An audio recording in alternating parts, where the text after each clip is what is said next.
Right, guys, welcome back. This is the Above Average FPL podcast. My name's Adam, and as always, joined by Baker. But we've got a special guest this evening, some Chelsea fan we dragged along with a smile on his face.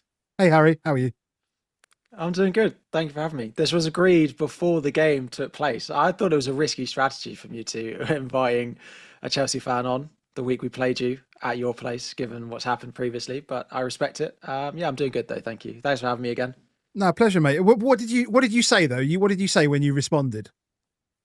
I said I won't come on if we lose. I was joking. Yeah, we'd have seen about. You imagine this being 2-0 Spurs, and we're like, Harry, you still on for tonight? Be like, mate, I'm not feeling too good.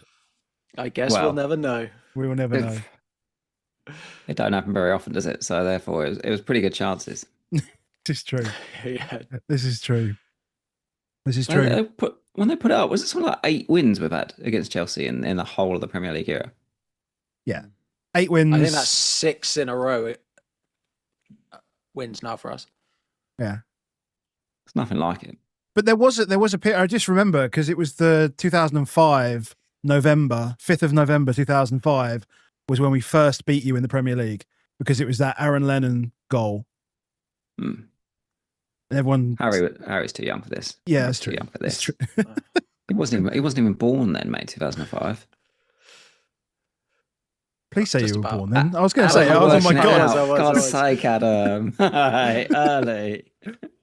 Oh, man. That young. Look here, mate. He's growing facial hair now. Look, how long have you been growing this for, mate? This is last year's Movember. It's a good effort. Are you doing it this year then? Is that what's going on as well? No, it's you not. need like 2 years to get it going. Yeah, exactly. I do it in yearly cycles. Movember 2030. Let's get on it now, Harry. Yeah, get the foundations. I'm just getting in early. Yeah. Oh man, what a good start to the pod. Hello to everyone in the chat. Hope you're doing well. Hope you've had a good game week. I never mean it, but I'm just, especially when you put out a poll and like the scores are from 70 to 89 is where everybody is, which kind of makes sense because that's where the safety score kind of sits if you're at a decent rank. My safety score is like 67, so. I mean, I would not be joining a chat if I wasn't potted tonight. This is true. That as under 70, I definitely would not be joining no chats. Yeah, that's true. That's fair enough. But good week or bad week? Tell me about your weeks. Horrendous. I'm blaming you for all of it. Just Harry, you're here as a mediator because I'm fully blaming Adam. Look at him. He's right in the middle as well. Yeah, you're there to stop me from fighting my co-host here because on Thursday night decides to talk about, how you sell João Pedro, it's not happening, he doesn't shoot, and I was like, well, it was just inevitable what was happening. And then also we were like looking at our predicted points, and I had 6 of the top 11 for predicted points this week in my team, and I was like, surely, and he was like, good team, enjoy your green arrow. And I was like, well, you know what, literally I was like, game finds ways. Yeah, as soon as you said that, like it was the most obvious, never ever going to be a good week. To be honest, when I looked at it and I saw that I literally had about 3 of them or 4 of them, it was said in spite. It was said a little bit in spite. I was like, well done, mate. Good green arrow. Well done. You've got all the good players. Well done. Absolutely. Did not work out. No. He's tried to jinx you there by saying that. That's like tweeting at 70 minutes. Such a shame this player blanked. We all know what we're doing. I've said to Baker, I said to him earlier on today when he was blaming me, I said, look, I'm not allowed points. Like, I'm not allowed to get the points. So I have to drag you back down towards me. This is how it works. And like Baker's sitting there like a horrendous week. Yes, I've got a couple of players to play, but I've got less points than Baker. Yeah, we don't have Gabriel, mate. That's the... Yeah, yes. I know I don't have Gabriel, mate. I know 300,000 people know that I now don't have Gabriel. It's funny when you tweeted that earlier, though, because obviously we're watching it every week and we're seeing Gabriel, but it wasn't actually until you put that tweet and I looked at it, which is probably why it got a lot of traction on Twitter, is that you then look at it and you're like, Christ. I was saying to Harry before we started that if apart from last season, but if you take like 4 years of Trent Alexander-Arnold in his pomp, right, and you say, right, these are any 5 game weeks put together consecutively, every single person in the game owns him, literally. And it's not even like it's a contentious point. Like nobody even tries to cover.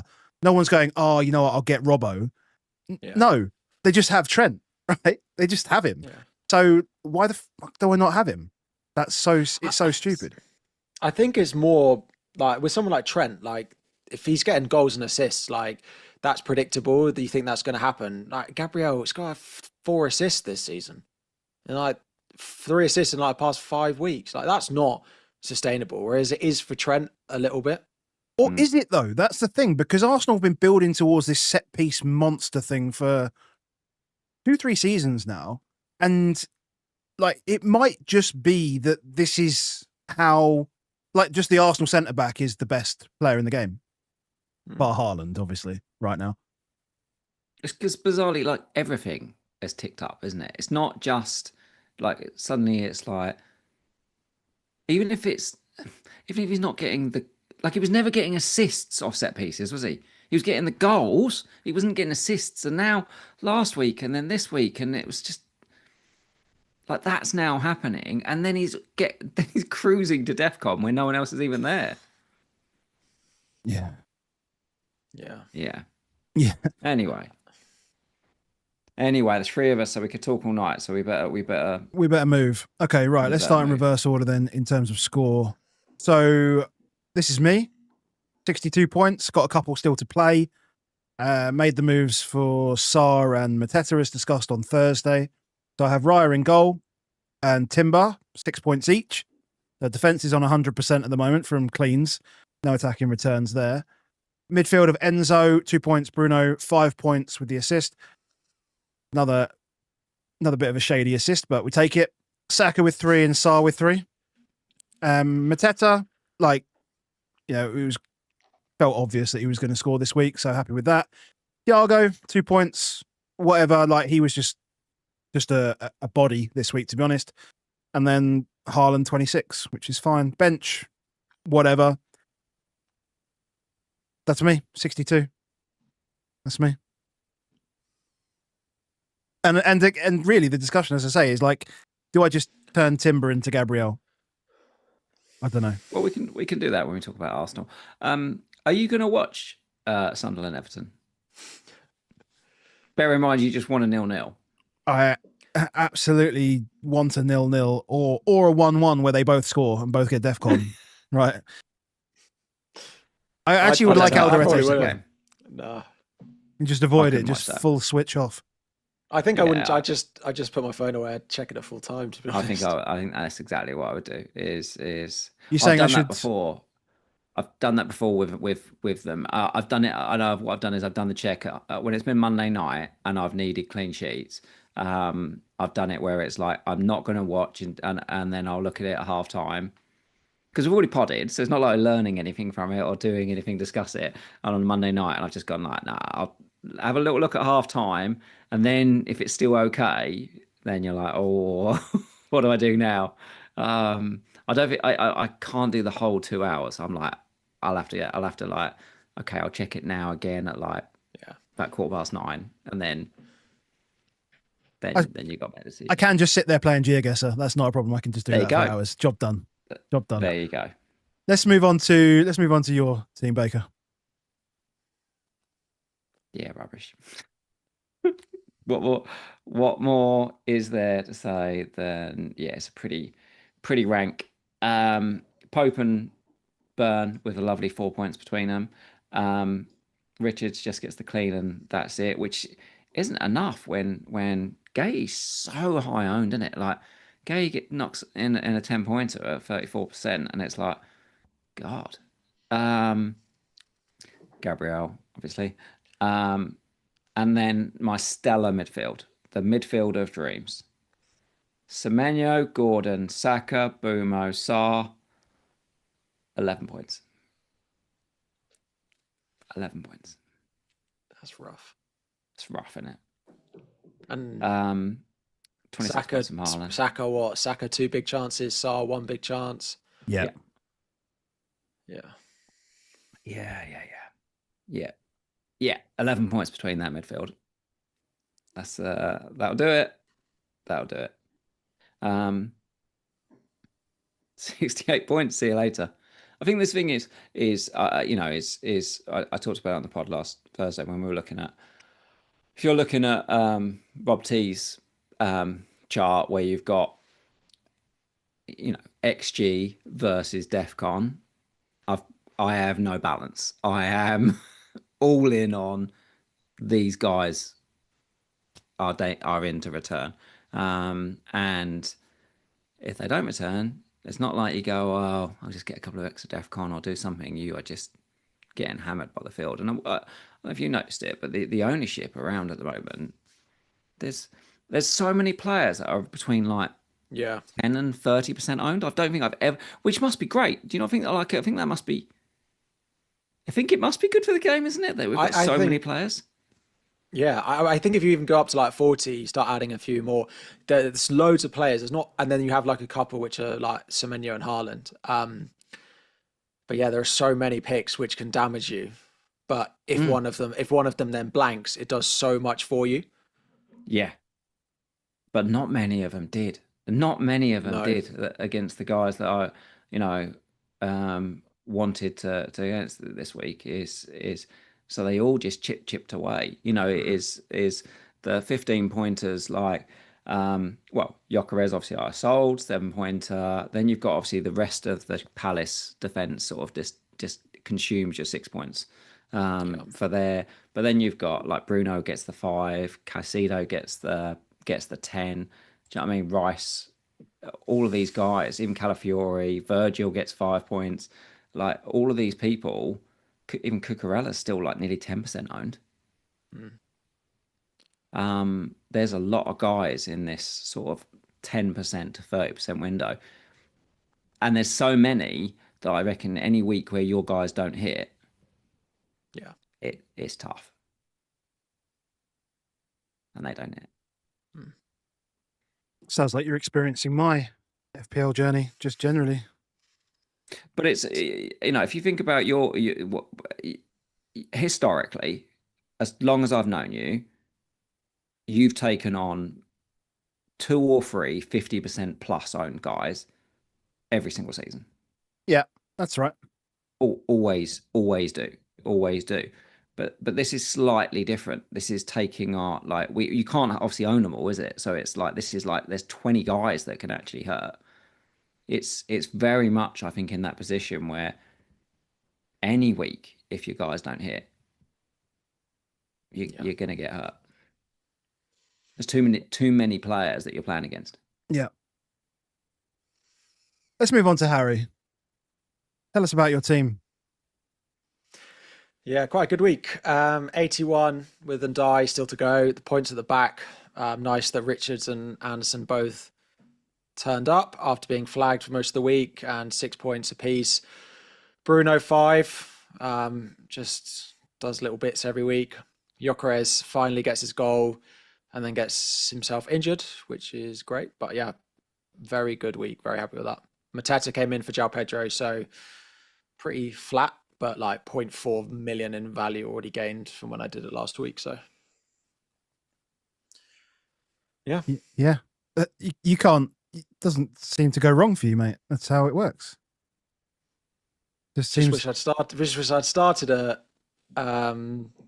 bit better. Mate, you're on the way though. You're on the way. Like, this is if people were thinking that, oh, by the way, Harry's had a bit of a dodgy one here. It's game week 10 and it's time to move. Moving time. What chips have you got still to play first half? Free hit and triple captain. Jesus Christ. He's still got 2 chips as well. I don't know when I'm going to use them. I have no idea when I'm going to free hit. I get asked, and then I can hope it snows again. It's literally my answer. Just check. We were level pegging before the deadline. Now there's 500,000. Isn't it mad? 500,000 between us. Yeah. It's still so close. Like, you can lose it all and gain it all in a week. And I know that is easy to say when I've had the positive swing of it for the Yeah, past few yeah, weeks. yeah. But like we're still at the point of the season. I always say that the last international break of this year is when I start to look at rank. But like even now, oh, it's so close. Like you have one bad week and Mm. it's not like a small red. Like you're swinging still loads. So Yeah. yeah, I'm 100 points behind you guys, though. Like, I've lost a week on you guys already. A whole week. Like a week and very a good half. week. Yeah, I was going to say, it's like a week and a half. So I've almost lost a week and a half's worth of a game week to you guys already. Like, I appreciate the fact that there's still a lot of time, but already I'm pretty fucked. Like, it's not that, for me, at this rank, it doesn't feel that close together. If you're sitting around between 1 million and number one, yeah, it can feel like it's pretty close. Because there's literally like 60 points between, what is it, 80 points between 1 million and 10K. But you not think like what I was saying earlier about this? This is the one thing that when I was looking at my team this week, I didn't have a particularly good day yesterday, yeah. But I went into today with Newcastle 30% owned, and Gordon was like 4% owned. Yeah. If Newcastle smashed them up, I'm sitting on here like the happiest man on earth. Yeah. There is huge opportunity. I think when you've got all these things between like so talked about it in quite a negative way with this 10 to 30% owned things. The opposite is also true. If you've got those 10, 15, 20% owned guys, even less, and you smash on any given week, you make 20, 30 points up in a week easy. yeah. I didn't check my rank last night because of Newcastle. I don't have any of them. And I was like them away at West Ham, like that ownership added up and like Automata 40% owned. I was like, I'm not checking that. So you do Yeah. there are still so many players in every game, as you say, that if So you many. have the right ones. I just feel Yeah. like, I mean, I know I'm on a green arrow, but still like I swear there's midfielders scoring points every week and I just never have them. I wonder. I'm trying to wrestle with my brain with that thought process as well. Is every week I think, bloody hell, when's it my week? When's it my Yeah. week? When's it my week? But maybe we'll always think that way because there's so many picks, which is ultimately, Mr. Southerns, we spoke to him before the start of the season, like just in group chat, and his remit was make more players picks. I think he's done it. I think he can tick that one off as there's definitely more players to pick from, and therefore there's more ways in which you can fuck up. I mean, Declan Rice and just buy Declan Yeah. Rice and Caicedo and be done with it.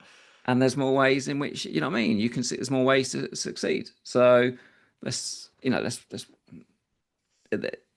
I think if there was ever a week or ever a season where teams can catch up, this is the season.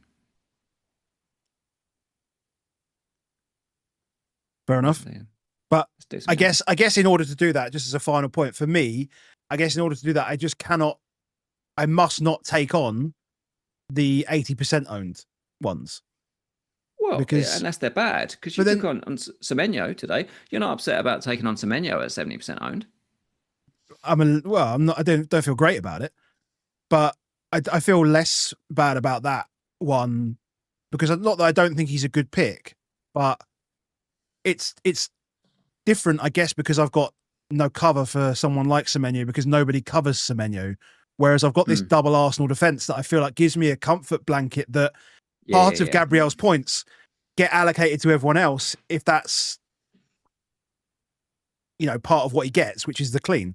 So I get 8 points from the clean because I've got double Arsenal defence already. So it feels a little bit better in that sense. Let's just say hello to everyone. I mean, I've already said hello to everyone in the chat. If you're here and you haven't hit the like button yet, please do so. If you want to see more from Baker and I, then make sure you do hit subscribe. And I mean, you'll follow Harry anyway, so we won't worry about that one for now. Go follow Harry. And if you want to come and join the conversation or continue the conversation, you could do so over at Patreon, which I didn't actually edit. Perfect. patreon.com/above average FPL. Plenty of chat going on, weekly games, monthly games, lots of giveaways, free coasters. That's the spiel for that one. Get involved. It's good fun. And shout out to Crypto Block Dan for his support as always. If you are interested in the blockchain and you do need some advice, you can head over to hubble.social/Dan Hybel and he will be happy to give you that advice. You can have from 15 minutes from $40. And yeah, he is a bona fide expert in his field. So please do go check him out, hubble.social/Dan Hybel. Thanks to Dan for all he does. I have no idea what his rank is now though, but he beats me every season. So maybe I'm sitting in the wrong seat. Maybe. Let's talk about games. Where do you want to start? Do we have to? We got to start with it, mate. We can't carry on and not start with the bloody game. I can't find it. Hold on. Sorry. I've lost it. You've lost it? Yeah. Hold on. I might have deleted it. We'll just keep Dan's face on for a while. No, I'm joking. There it is. Oh, nice little paddling. Absolute. Should change the background to blue. That's Look at that graph. It's disgusting. Like from a Spurs perspective, it was just we didn't really even turn up. And I don't know what else to say from a Spurs perspective on that. I really don't. I had a conversation with a mate before the game, and he was like, Arsenal fan, and he was like, "How are you, third? Like, have you been seeing?" I'm like, "You ask any Spurs fan that, and we'll all say the same. We're like, we don't know, because it's bad. It's pretty rank to watch. It's incredibly miserable being a Tottenham forward. That's even more miserable than being a Tottenham fan right now. But being a Tottenham forward is horrific. Like the most starved guys of service the world has seen, and things are getting flatter. You know, I said I think it was the Thursday night that I thought maybe Kudus was carrying injury. I'm just not sure he's not. Just like, what can I do here? because you know, maybe he's just miserable. Like, and maybe just in general it's miserable. Is because it's a pretty rank. Like, it feels pretty rank way of playing. What we're doing here, we're trying to smash and grab. You know, even in that first half, if you take away the chances that were given to Chelsea, which is the two decent chances in the first half, we did a very good job of limiting you to make it but it was like we were deliberately trying to make the game terrible. It's bad. It's bad. And we're not even mentality wise or talent wise, there's not enough there. Like, I don't know, but Cucurella and Reece James obviously have been through this enough times now. But you could just see, I mean, Cucurella in particular I thought Cucurella was just literally unbelievable. He just bossed Kudus, but not just physically, mentally. He was so up for it. He was so into it. We got quite petulant from stuff, and I think that was just because it was almost like our way of trying to say, "Oh, no, don't bully us," but we were getting bullied. Cucurella is very good in those sorts of situations. We see it a lot with like big wingers that he plays against. Like when Salah, we play against them. Like, he's not only a good defender, but he's very good at making it a bit of a like tussle and making it about him. And he's always whining to the linesman. It's always a bit of a show, and he's very good at it. And I don't know what it is, but historically our players and just know to get up for this fixture every single time that it happens. And we see so many of our players put in their best performances in a while, or their higher level of performances in this fixture. And I don't think the Spurs players looked like they had that same mentality yesterday. No. We are a team that was a team that's been mentally fragile for a long time, but also last year, I have to just remember what we were, which is a pretty ropey team. We need we need a few £100 million before it's going to be something that's worthwhile. Like there needs to be serious amounts of investment in order for us to compete, or at least have Madison and Kulusevski on that pitch. If you just had Madison and Kulusevski on that pitch on top of that team, it makes a very, very big difference. And Solanke. Yeah. But we haven't. And we haven't got the depth to go about them. So from an FPL perspective, is you play your players if they're playing Tottenham, don't you? Yeah, I mean, people forget that Palmer started one game for us this season. So like we're still missing that. I wanted to ask your opinion. Like there's that video of Spence and Van de Ven at the end of the game, right? Not just completely looking like they blank Thomas Frank. Well, what do you make of that? For your vice captain or the captain on the pitch on the day in Van de Ven at full time, if that was my team, I wouldn't love that. I just think they were pissed, right? I just think they were annoyed, and I think, going around. I mean, most of the fans had left anyway. I think by that point. So I think from what I saw, it was around going around and clapping the fans, which they normally do. Yeah. But we haven't won a home game since the first game of the season, and it's like, yeah, I know you won't need to keep doing that, but at the same time, they were just fuming for one reason, for many reasons. So, I would much rather. I'm more fussed about actually what happens on the pitch than the 20 seconds after the final whistle goes, to be honest. It doesn't massively give you any confidence of it getting better, though, does it? Like, you know what I mean? There's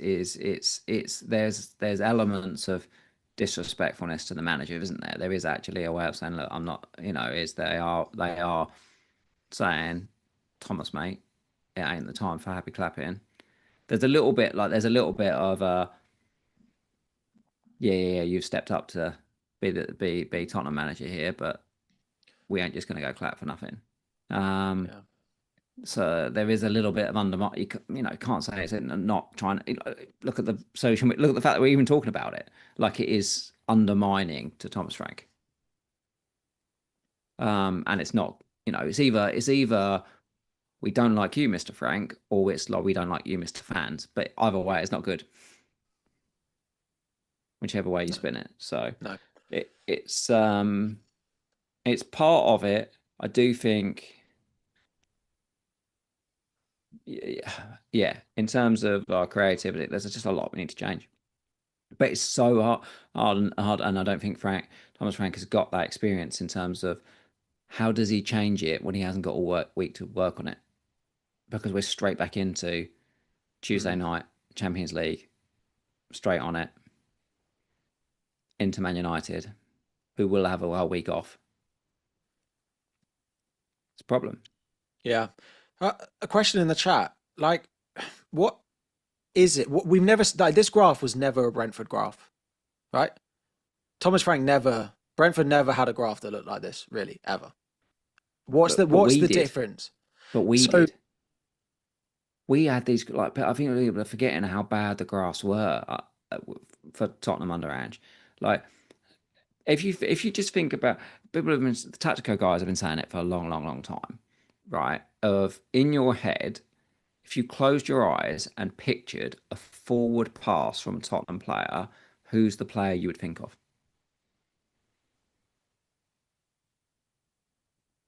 Xavi, but Kudu. Not seen it that way. No, it's not forward pass, is it? So all of our ball progression, comes from Romero effectively, and Porro, but it's different with Porro. It's not. It's not central progression. It's swinging progression. It's line progression. Like, so you've really only got two guys that can progress a ball forward. Yeah. And therefore you just create so many roadblocks and so much distance between things.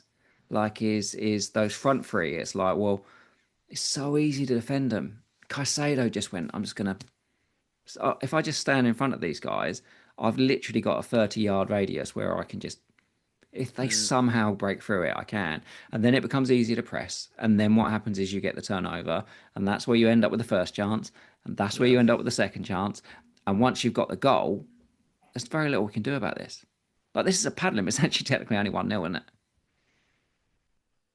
Yeah. but it felt so much more comfortable than 1-0. Yeah. I mean, it felt much more comfortable than 1-0 because there was nothing down the other end, really. That's literally just Like Vicario doing his best, like having the game of his Yeah. life, which is like Yeah. last 2 or 3 games, 4 games. I go back Monaco as well, and he's just been unreal.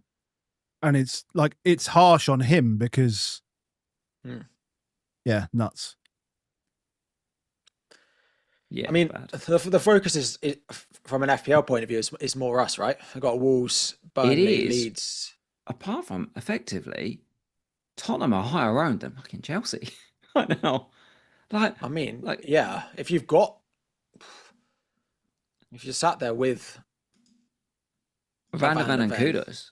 Like when we talk about these opportunities, if one way in which most people should be gaining right now is by taking on the Tottenham guys. your run of fixtures is dreadful. Yeah. Yep. United, Arsenal, Fulham, Newcastle, Brentford, Forest away, Liverpool, Palace away, Brentford away. Yeah, So- it's all bad. And this is exactly why last week I was like, well, having Van der Ven seems like a bad idea. And yet 23 points later, I know. getting slapped in the face by a 40% or 25% owned player like that. Van der Ven's so cheap that you can still stash him. I got to know that. But Kudos, you can't carry Kudos. You cannot carry Kudos. He has to go if you've got him. Does he go to one of your guys?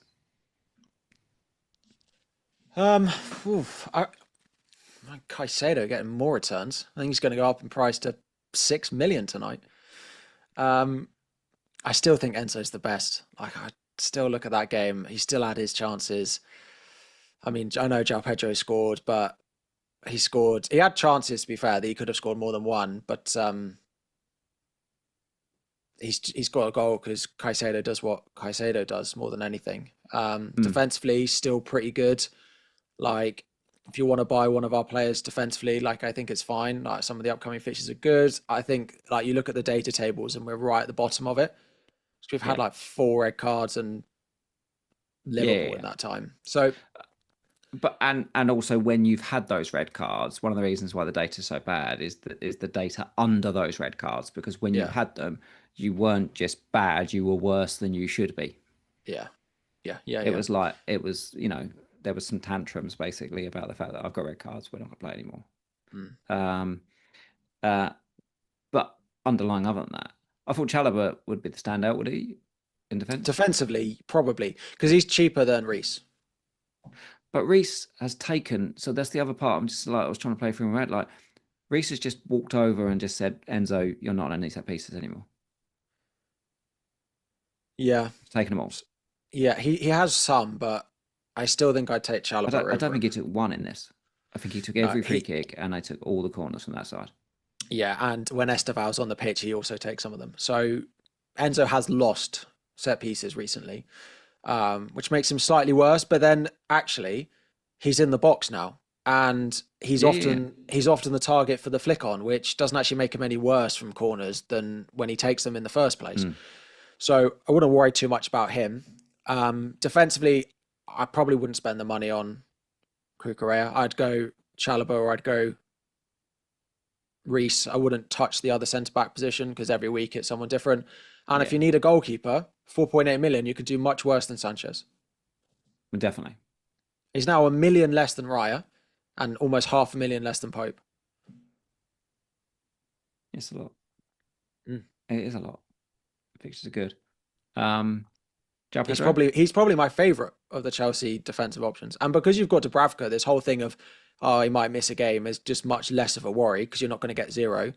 And if anyone watched Chelsea midweek and watched Jorgensen play, he's not starting any important game anytime soon. I mean, João Pedro, like, if you've got him, you're going to keep him, but still... I can't make any comment on him, so... Yeah, you're not allowed. Banned from commenting. I can tempt Nacho to it because I saw a lot of people saying, "Oh, they're quite unlucky." Like he had like 1.8 xG and so forth. I don't think they were. I don't think they were unlucky at all with them. Is the first chance like he goes near post, but he couldn't have sold it anymore that he was going near post at the time of doing it. Yeah. if you talk about the XGI, Gittins will get the badness, won't he, for the hit over the box. But I would just anyone to go back and look. The pass is horrific from João Pedro. Like, one is João Pedro should just shoot, but then secondly, it's like he decides he's going to try and like throw marbles at it. Like, I mean, he literally like punted it into him. So the ball is literally doing. It's the worst thing in the world. If anyone has played and had that ball put to you, you always sky it. That they're horrific to control. Like he set him up, and then obviously the last chance again. Like there was there was nothing but okay. You know, it's not. They weren't the good saves from Vicario. Weren't those saves? No. I still like. I wouldn't be going back and buying him because also like we're expecting Palmer back sort of after the break. Yeah. And there are Chelsea reports I think today that said that is still the plan.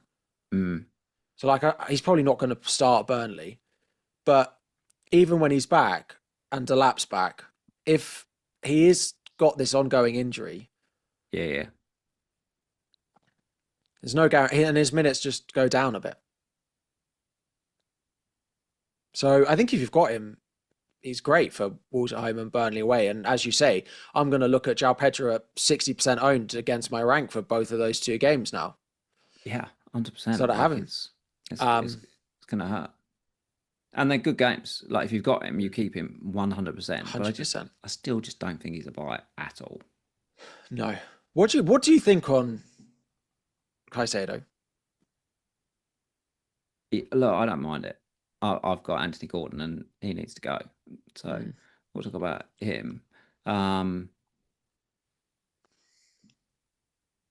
think they're tough, but as a player, like I mean, both Enzo and Caicedo are just fantastic. You can't think anything else other than fantastic because they are. But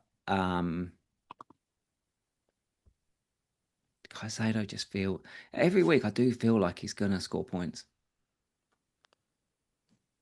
Yeah. So I did really randomly. I did like a short video at the beginning of the season predicting the team I think would score the most points at the end of the season if you didn't make a transfer, and I put him in it because this is the point. Like I just think he'll just tick along, and if there were other midfielders being nice and consistent with their attack and output, we wouldn't want him.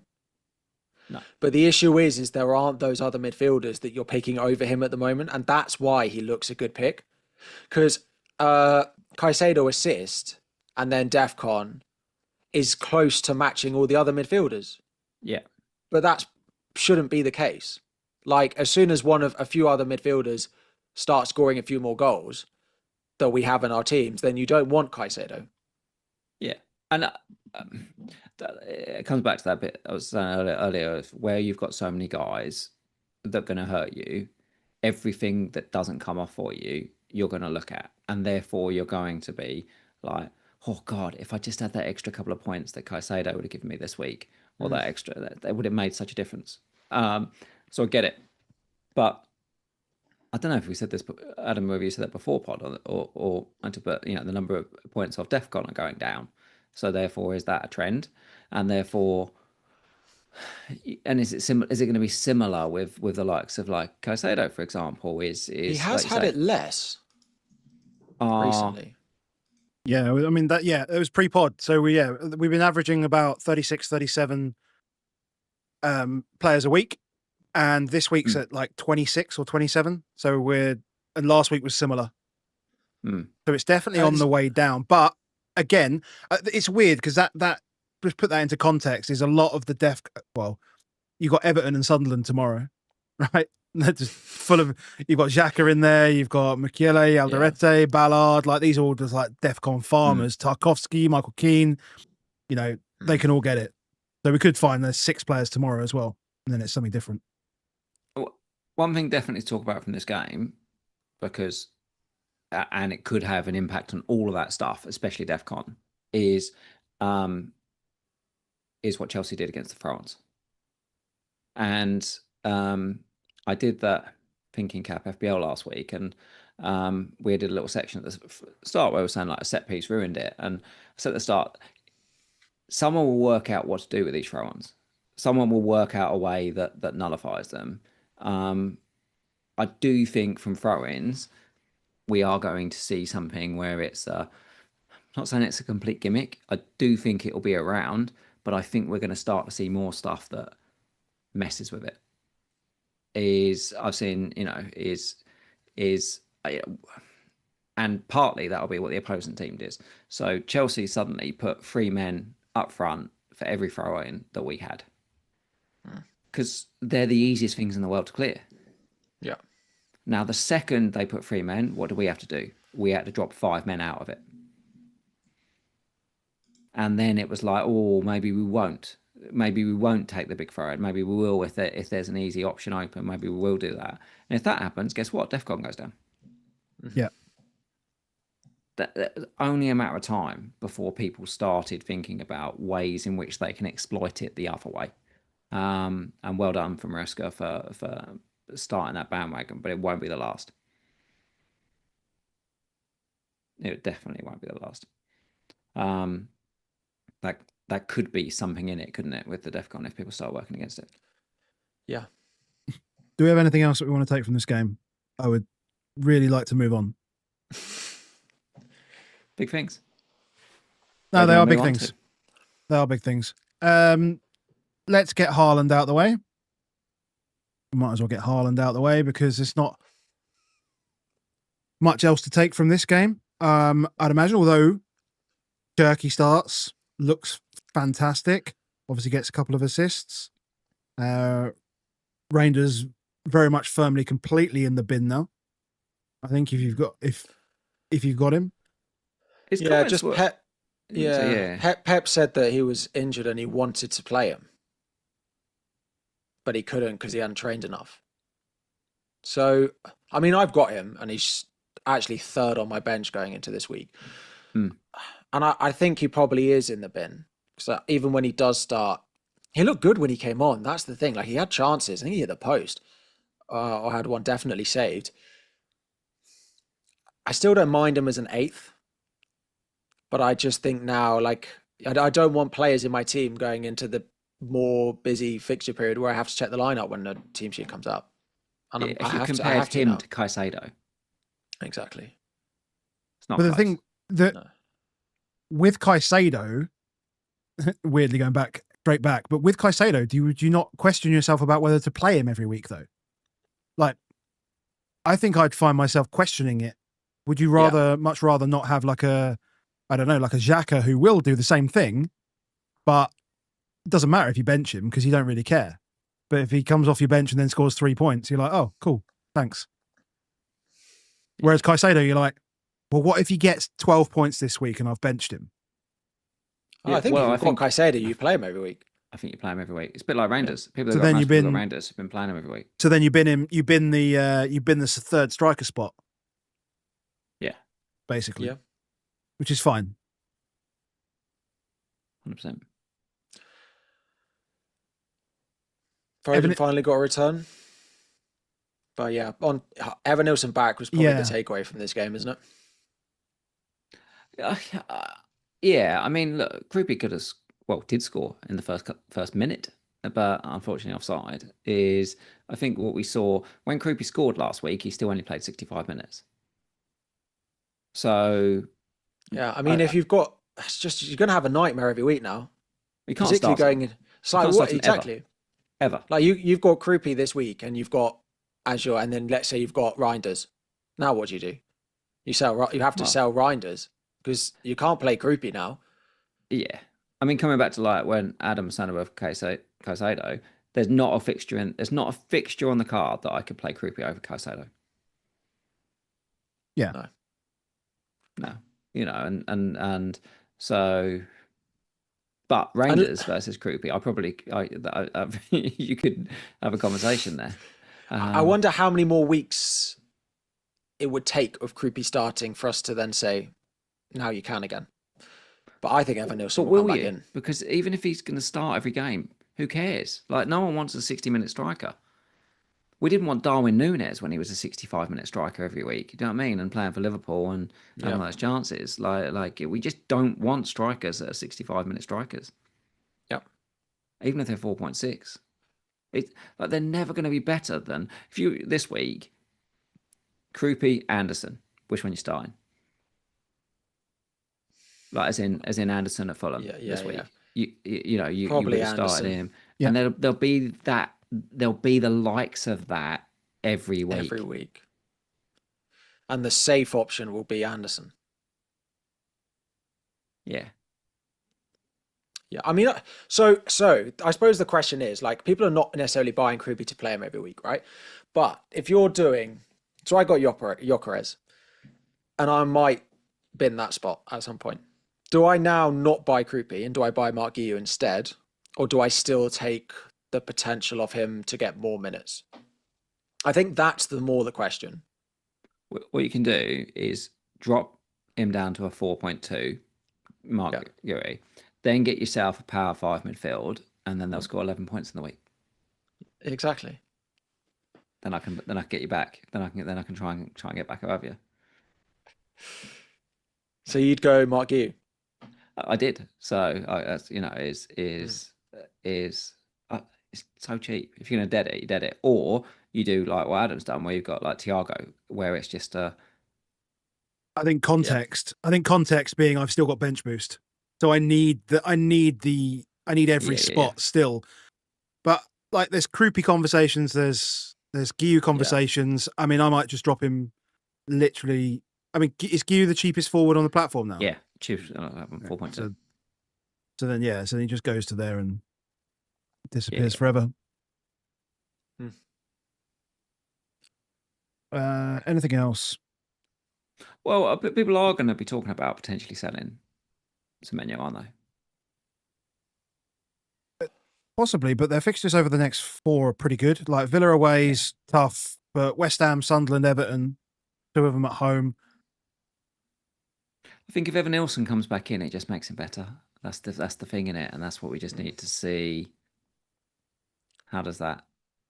Well, I did say, I think I said this like a few weeks ago, wondered whether Krupi being more the focal point was taking away from Semenyo. And clearly, I mean, I'm not using this game as a yardstick, but last 3 weeks, like Semenyo's had 1 assist. It looked it. Because you've got a guy that's not really about the team, is he? He is, is a guy that's trying to be fox in the box and try and poach it. So it just pushes Semenyo 1 step further back.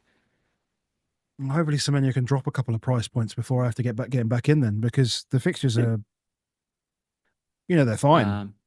I mean, if Villa play like they did on Saturday against them this weekend. Well, let's do Villa.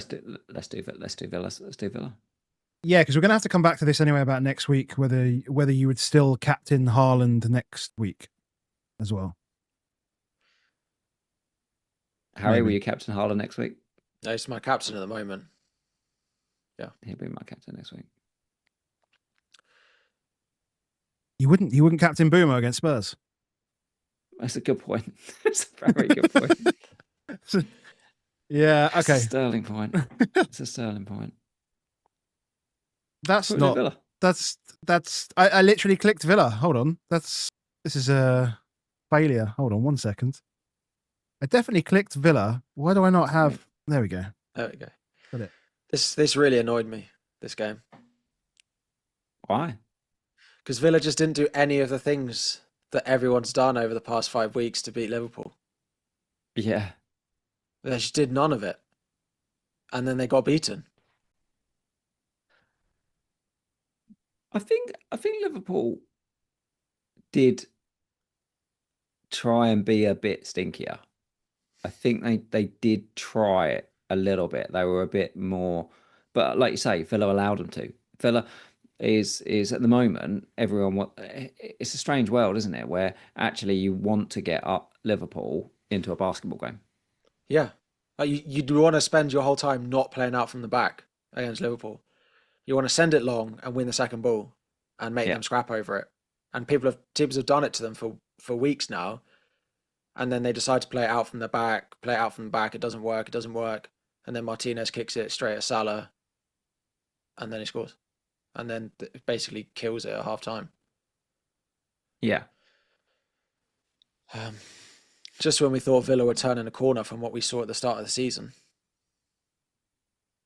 Funny thing is, whenever Villa was on the ball, I felt they were decent.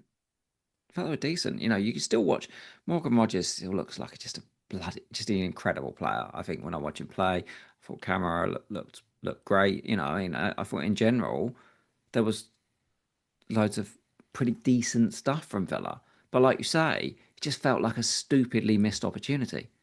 Every time they did try to go at him quite directly, the Marlon chance and so forth, it was all, if you just try and slide it outside that sort of channel with the centre backs, they're in trouble, and they just didn't do it enough. I mean, Watkins 1 goal in 16 now, I think it is, for them. Yeah, it is alarming. It's the biggest problem. Is it? Yeah, it's weird. I think obviously there was a lot of talk about moves in the summer and stuff like that, and I think should have gone. I mean, Liverpool this week away at City, so we're not really buying now, but from game week 12, have the best run of fixtures on the planet for in the league for the next 8 weeks. Yeah. Question is where you go. The question is where you go. People talking in the chat about Salah. I just can't see it. I just don't see the money being worth it. No. There's so many moves I think you have to make as well, because if you're sitting on like Semenyo, Sarr, you know, Man United mid plus Saka, like, which quite a lot of people are, plus Enzo, whatever, you've got to literally kill 2 of those spots down to, you got to kill 2 of the spots to get Salah, maybe even 3 somewhere else. You got to find money for somewhere else as well. You've either got to do loads of structure change, or you sell your Arsenal and United attacker, or you sell Haaland. Like that, I'm not saying we should, right? But that is legitimately a way you can do it. Yeah. Yeah, I mean, you got Gyökeres and Saka. All right. No, I just got Gyökeres. Okay. But there are people out there, they've got even Saka and João Pedro, Saka and Gyökeres, you know what I mean? And those guys can quite easily get to, a lot of people, you know, even myself, have got Saka, I'm like, 4 million quid right now to Salah. And it's funny, 2 weeks ago, loads of the sort of like last remaining stalwarts of Salah were like, I've got to get off this to get on Saka. But now he's like the most obvious cash cow. But like you said, by the time we come back in game week 12, if we know Palmer's back as well, it's still a lot of money. I thought they used Salah more, which I liked. I also still thought Salah was not very good. Other than he was given a goal. Like, it's strange, isn't it? Given a goal. He gets given a goal, and like the timeline, you get the timeline there, like, can't believe people doubted him, can't believe this. And I'm like, he was given a goal, mate. Well, someone sent me a question saying, oh, like, is it time to get Salah back? And I said, I'm not sure him being given a goal changes anything. And of course, the Liverpool fans in the comments of that were not best pleased. 1.09. So I woke up to 700 likes on a reply to someone's tweet, and I was like, oh no, oh dear, what have I done? But I just think there's other players for much cheaper in that team that I'd rather have. 100%. 100%. It's not doing it for me. I still like Gakpo, but there's still just so many options they've got in that front line. I thought Ekatike, every time I watch him, and the more I'm watching him, I almost watch it and go, I don't know when they bought Isak. I agree. I thought his hold up. I thought some of the hold up play, some of the channel work he did was like, oh, okay, like he's getting the grips of this now. He's great. is I felt a little bit early on in the season like he's just playing for him. It's very raw. It's just this, but I actually felt he did a lot of good team stuff in this game that was like, it's interesting. I think from an FPL point of view, the best thing of buying a Liverpool player would be Isak's injury being more long term. Yeah. Than it is, because we'd all buy Ekitike. Because if Isak and Ekitike are both fit, it is quite difficult. I agree. Like, the thing with Gakpo is he's so bad for bonus. Yeah. Well, it's because he scored in 8, over, got 7 points, chances. scored in 7, 8 points, scored in game week 1, 7 points. Like, he's got, 3 goals, 2 assists, and a total of 2 bonus this season. Yeah, it's Harvey Barnes style. Yeah. He's that kind of guy, isn't it? It's like an all action, just I'm going to try and get the ball in the net somehow or other. The only one it leaves then is Szoboszlai. I can't do it. The more I watch this, I was like, I can't do it. Had the assist for the offside goal. Does it change with Gravenberch back though as well though? Because that just pushes Szoboszlai forward more. When he's not being asked to do more defensive work and like slot swatching, Szoboszlai doing DM work and then thinks, oh good, I can put him to right back for a little bit. Like if he's got a bit more freedom, he's on free kicks and if he's linking up with Salah as well. I mean, that's probably part of the reason why Salah gets more of the ball yesterday. He's also the cheapest. What is he like? 6'7"? 6'5". 6'5"? Is he 6'5"? 6'5". And he's. The problem is he's 6'5".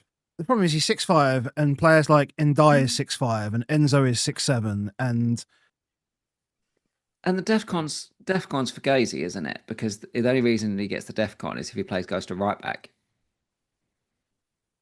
Yeah. So like when he DEFCONs, it's because he's had to go to right back, and you're like, well, no. I don't want a reverse out of position guy. No. So, I mean, what we're saying is we're going to go into Forest at home, West Ham away, Sunderland, Leeds, Brighton, Spurs, Wolves, Leeds again with none of them. We're all going to hold hands, make a pact, and not go in. Virgil didn't get DEFCON in this. He did not. But his centre-back partner did. Who's hit it 5 of the last 6 matches. Has he? Yep. As a man who might need to replace Mr. Dan Burn very soon. That is and interesting news. 5.4. Is he?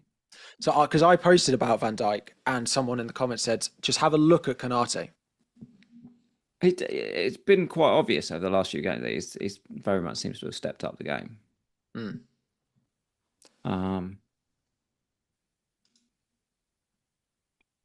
Okay. He's just, the issue with him is like there are some early subs in there. Is that always an issue? Is that an issue for a centre back? No, but it is an issue if they're trying to get DEFCON. Yeah. Okay. But like he got subbed after 73 against Palace and already got 14. So, not always. It's just hard at the moment to say that their defence is worth investing in when we're still seeing them just any team that's gone long against them. Like this is almost like when a team didn't go long against them. If you're next against them, you're like, I'm going long against them. But that is interesting, isn't it? Because Man City, will it be long or will it be direct? And someone like Cherky, for example, like we saw against Bournemouth today, like will they try and do that stuff? Yeah. I can't go into this run of fixtures for Liverpool and know none of them. It's weird. It's proper weird. I'm really tempted by one of the defenders and just play back 4. Nico O'Reilly's now got the same amount of points as Virgil van Dijk after 10 weeks of the season. Fun. Cool. He's a baller. He's a baller, actually. I wasn't even going to mention it, but he's a proper baller. He is. He's a proper baller. Both the left backs, Trippier and Nico O'Reilly, were both absolute ballers. Yeah. But look, yeah, Right, no more on Liverpool Villa though. work it out next week. 3 Work it games, out 3 games, after 1 hour in. international break. They're big games. Right, let's go to this one then, because this was also a paddling. So Harry, we need you to talk to us here. All right. Adam hasn't got Gabriel. I'd do it. Cool. So next question is how? Because I could go from any of the Arsenal assets I have to him. Who do you have? Raya. Mm-hmm. So you said Sanchez as an option. Okay. Timber. Obviously, I could just move him. And Saka. How many transfers have you got? Yeah. Sorry? How many transfers do you have? 1. And how much in the bank? 1.1. Okay. So Timber's the only one that you can do in a straight move. Yes. How is your defense looking this week? This week coming? That is a great question. I've got... Oh, where are my fixtures? I had the fixtures on screen a second ago. I've got Alderete away at Arsenal, which isn't ideal. I've got Michael Keane, Timber, Goodmanson away at Forest, And Senesi Senesi at Villa. Fine. I've gone full circle on Raya. I actually think he's probably the best second Arsenal. Defensively. I'd be inclined just to do Timber to him. I'd like to counter by saying that I think Raya's an absolutely terrible pick. I've seen some kind of strange propaganda today about him being a good pick, and I'm like, I was watching that game thinking, I can't fathom how anybody thinks it's a good idea. That's fine. That's fine. Like, if you want to mess around with Pope getting 3 points, getting a save point, doing this and that, I've had David Raya getting me 24 points in 4 weeks. No, but you're not comparing what you're comparing, because you're talking about what's genuinely potentially, the best FPL team I think I've seen in the time that we've played. I can't think of a team that is this good at FPL as Arsenal is right now. They're this good. Yeah. And so where you end up with, you are still losing a position. Yeah. So if you take, for example, would you rather be me on Pope and Gabriel on 15 points, or would you rather be Adam on Timber and Ryan on 12 points? Like my team got a yellow card for one of the players, and the other guy had conceded 3 goals. And I'm like, my view on this is you can't put Gabriel in that equation, because Gabriel is in all the situations. But you can put somebody else in that equation. Yeah, you can put Rice in that equation. Like, you can put Calafiori is just a miles better pick than Raya.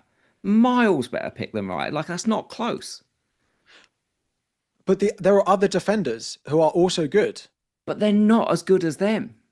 Like if you just go and add up that and that points, it's not close. It's not. Like, if you said to me right now, where does Raya finish at the end of the season in terms of total highest points for Arsenal? It's going to be like 6th or 7th. So you're fucked up because you've missed out on players that are so good. The problem is, you will miss out, but you'll also miss out because you're trying to work out which ones are going to get the points at the time, because they can't all just get all the points, and you always have all of the players. But if you just had them from the start, so if you just had Gabriel from the start, you'd have 80 points. If you just had Tim from the start, you'd have 66 points. If you just had Rice from the start, you'd have 63 points. If you just had Calafiori from the start, you'd have 60 points. Raya at 52, that's a drop-off. That's a serious drop-off. It's not a little drop-off. It's a serious drop-off. And how's he going to make up those 10 points on Calafiori? What's going to happen during the season? But means he overtakes Calafiori. Maybe minutes. And You're comparing. You're not comparing like don't. for like though. You're comparing a 6 million defender slot with a goalkeeper. Pope's on 49 points and Raya's on 52. There's 3 points in that fucking bracket. yeah, but those first like 5 games they did like Newcastle did absolutely nothing. You can't pick a row of games and then say, oh, but I'm going to pick a row of games. If we just go first 10 game weeks, this is the deal. Like, he's not doing it. He's only got 6 points in him. The only reason why you like Raya is because you're absolutely shit scared of a team that's 160% owned as a defence. Because if you don't have 2 of them, you're fucked. This is and true. Like, well, I can do that. That's what you're really shit scared of, is that you don't have 2 of their defenders. Which is why I've got 2 of their defenders, and I know it's why I have 2 of their defenders. But that, like, working in fear is not the way to be. Like, working in opportunity. Like, mate, I've worked opportunity for the last 5 seasons, and I've had absolute shit every single year, mate. You don't talk me about opportunity, captaining fucking Trent Alexander-Arnold, all this sort of shit that I've done in the past. I've done that shit, mate. It's failed so many times that I'm like, what do you want to do? Like, do you want to lay carpets? Do you want to be on the floor and lay carpets, or do you want to paint the fucking Sistine Chapel? I'd rather try and paint the fucking ceiling. I still am, and mate. Raya cannot paint a ceiling. No, but he's only one player out of 15, isn't he? So he's only one player. Have some fun with the best team in the league. We didn't want Edison when Man City were taking 20. No, but people were. Cleans. This is it. People were having Edison. We were having Edison. We didn't like him. No, that's not. But I like Raya. Get him. I can see, because I've just had to take Gyökeres out and I've got this opportunity. I'm like, I want all of them. If I could have fucking 7 Arsenal players right now, I'd have them. But the one I'm not asked about is Raya. Like, I am not asked that I lost 3 points today when my keeper conceded 3 goals. That's not what's going to kill me on a week. That's not going to kill me. Calafiori could score in any game. That goal that Gyökeres scored, next week that's Calafiori. Next week that's Timber. When it went in, we all looked at him and was like, was that Timber? Was that Gabriel? Was it Calafiori? Was it Gyökeres? You're going to face that every week. Have the fun. Difficult. Or have the boy who gets it. Like, it's not easy, because I think you have to, in your position, go Timber to Gabriel. But I don't think everyone's like, oh God, my keeper, I better move him to Raya. I just don't think it's that important. No, I know, but now that I've got him, it's like a transfer on a keeper at this point is like, is it really worth it? I'm not against it, but like, people like being like, I'm gonna push this thing that it's just the best keeper in the world. I don't think anyone's thinking he's out there pulling trees as like the best keeper in the world, but he's they definitely are. Well, then find me a Raya keeper that didn't tweet about Raya today. Oh, I did. I didn't. Find me one key person that hasn't mentioned it. There you go, then, Harry. But no, I did, just because it was just, I don't know, because I wanted to, I guess. But then it's coming back. It's coming back the other way, because it's people constantly saying that Raya's a bad pick, right? That's why it's because no, he's not bad, but no, literally, that's what people are saying, and that's why I'm thinking. You must be thinking, I've got 6 points. Is what I'm thinking. Is all I'm thinking is I've got a clean from my keeper. I'm quite happy with that. I look at it and I'm like, I've had the same as Calafiori and Timber have had for the past 3 weeks. We did this last season though. Calafiori feels like a better asset than Timber. The man shoots like 4 times a game, and he's unbelievable. I can get on board with that. I think what I am fully with you on, though, I'm not sure about Timber. Yeah. I'm not sure about Timber. I think that is the bigger thing. If you tell me, is Raya a problem for you? No.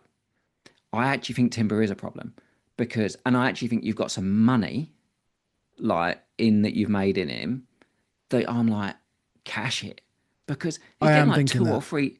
He's got like getting like 2 or 3 DEFCON. Oh yeah, like 4. He got like 4 DEFCON this week. I was like, what the hell is he doing down there? Like, it's just nonsense. He's got to do something mad. Like, he's got to do something mad. You know, I'm in the other bit. So where we come, my one is if I go Rice, which I think I might do, and I might do tonight.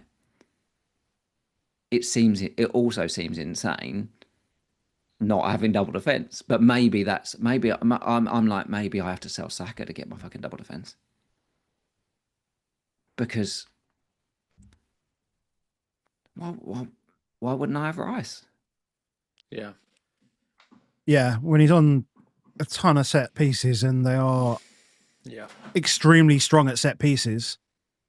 The thing for me from the corners, though, is that, we haven't really spoken about the game so much, but the thing on the corners is there's so much of this win first ball. It's almost like they've combined the set piece prowess, where it was always like attack the first ball, win the first ball, get a shot away, like by head or by whatever. It's so clever now that they're swinging this to the back post. I mean, I say it's clever, like they've done it like 4 or 5 times in a row. They've flung it to this back post, and now the centre backs or whoever it is are intelligent enough to actually make it a bigger chance by not attacking the goal, but by putting it into a position where Gyökeres is standing there. Does the fact that Gyökeres can stand on the line in a game against Burnley make him a great asset now? Like, I don't know. Maybe. Unless he's injured. I mean, if he's injured, then obviously that's bad. And then, like, does Marino just come in and break the game? Maybe. Like, there's a part of me that's. But then Saka's back on. Saka's 100% on pens if Gyökeres is not there. Well, we need him to have something that he can score, because he can't score. Can't score fucking big chances. Stuff. Yeah, I know. That was a fun conversation. I enjoyed that. I'm gonna get told off for swearing later. Long and short, Timber Gabriel, like, yeah, it's fine. Yeah. It's a nailed on upgrade. I'm just wondering whether I just was trying to have a quick look and see prices. Who's going up tonight? Gabriel is going up tonight. Rice is going up tonight. Yeah. So.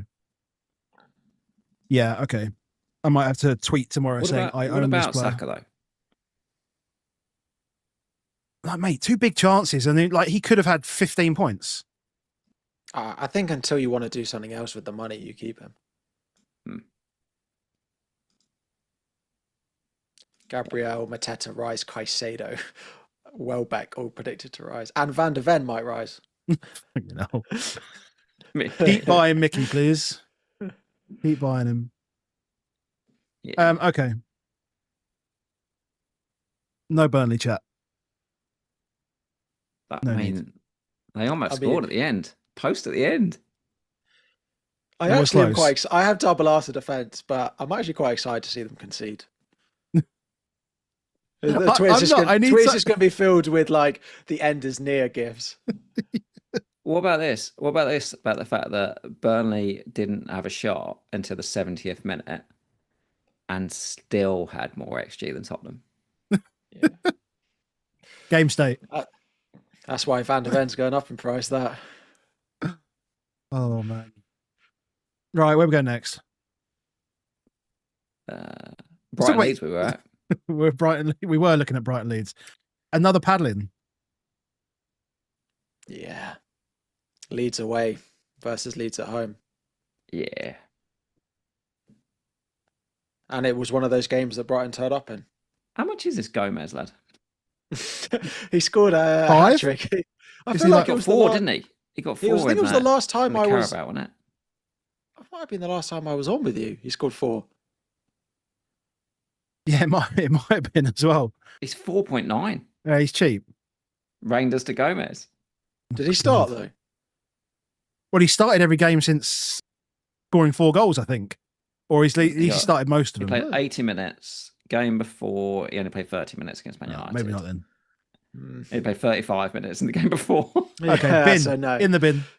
Gone. 76. But there is a Brighton midfielder who got the points. Mate, that assist is disgusting, isn't it? That second assist. I don't know. I still haven't seen it touched. Did he actually touch it? I don't know. I haven't seen a replay that saw him touch it, but I'm assuming there's a tiny flick on it of some kind. I loved I love the doubling down from owners though that decided they're going to try and push for the goal. Fuck that. We're not happy with it with the joke at 6. We're going to push for it. Maybe he touched it on the way in. Did look great though. Well, he's a baller. Every year we have a player. You wonder how much of it's a motivation, isn't it? But you have a player at Brighton that you're like, well, they're going to go for 100 million quid in the summer, and Baliba's suddenly not that guy. So what we're saying is early price reveal: Yankuba Minter, 7.5 million midfielder for Chelsea. Good. Basically, Probably. He'll take a couple of years and then it'll be pretty good. Yeah. But I you just wonder if they are like trying to put themselves in the shop window for it or this stuff. But he looks incredible. I just find buying Brighton players, I just don't like doing it.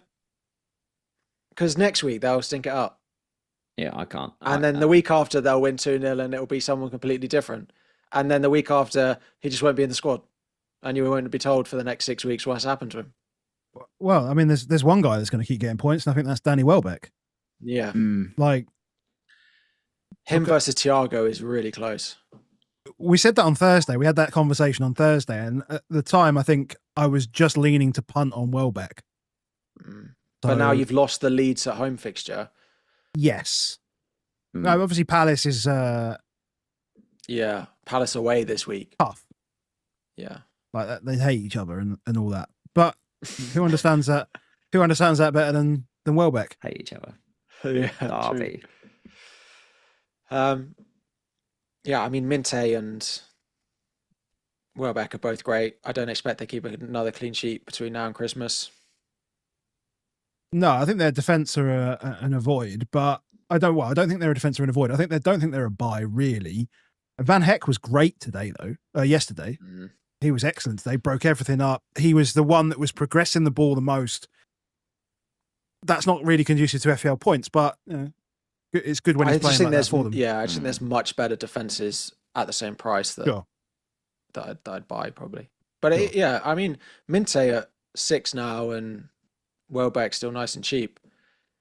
They're both great until the games are too much for him. But until that happens, he's a good pick. You can't be having these like Rodon, for example, was obviously 4.0 defender, but then when they lose 3-0, doesn't get DEFCON. You're like, we want it. I mean, he's not far away, is he? He's on 8, but you want him to be on like 12, 13, 14. Yeah. If you're going to lose 3-0, you're like, oh, okay, I want to try and get 3 points out of this. But Brighton do a lot more. Like when you've got players like Minter and Gomez, and even like, he's obviously injured at the moment, but players in the squad like Mitoma and this, it's not so set piece heavy. Like it's very much open play heavy, right? So Brighton are not going to be a team that you're really going to get DEFCON from. Is it the faff, like we said about Sunderland didn't get it against Chelsea last week? Is it the guys that faff around in the final third, you don't get the DEFCON? Yeah, could be. Yeah. Could be. I think so, because I mean, we go back to, I mean, just quick pivot back to the Arsenal, and like Gabriel at the back, he was flying into everything to clear the ball as far as possible. It was like, instead of, a controlled header back into possession, it was like he was trying to get his own DEFCON by heading the ball as far away from as possible, which is fair enough. So yeah, Brighton I was talking to Tom Hadley. Brighton have a really bad DEFCON hit rate against. Do they? Faff. Yeah. Faff games. Chelsea also. Yeah. Yeah. City, similar. City, It's those teams that faff it around, you know what I mean? We'll just move it side to side, move it around, work an opening. They're just not that. They're just not good ones to play up against. Well, they got away to Forest next week, Leeds.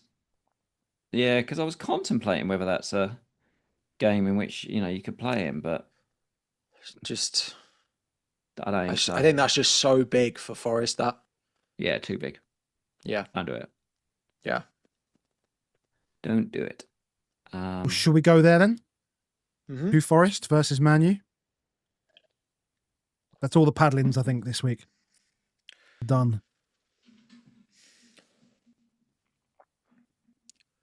surprisingly sort of brittle, wasn't it? Really, it was I thought the second that Forest stepped up, then I mean, it was yeah. I mean, it was kind of 2 minutes of madness for United. Just terrible defending for the Savona goal, bouncing around. Like the Gibbs White header is really, really good. Really good. I think that is why.